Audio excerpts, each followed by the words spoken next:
your feet to face the front of the mat. We're folding over the left leg in our pyramid pose. Inhale, lift your gaze. Exhale to fold.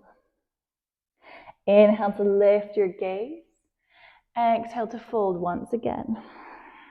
Your next inhale, lift your gaze.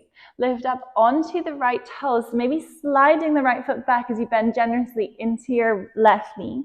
Planting the palms, we're sending it all the way back to our three-legged dog. The next exhale, you bend generously into the knee.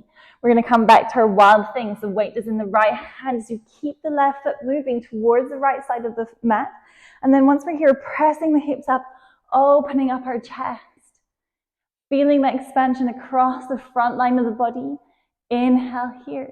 And as you exhale, lower the hips. We're facing the back of the mat.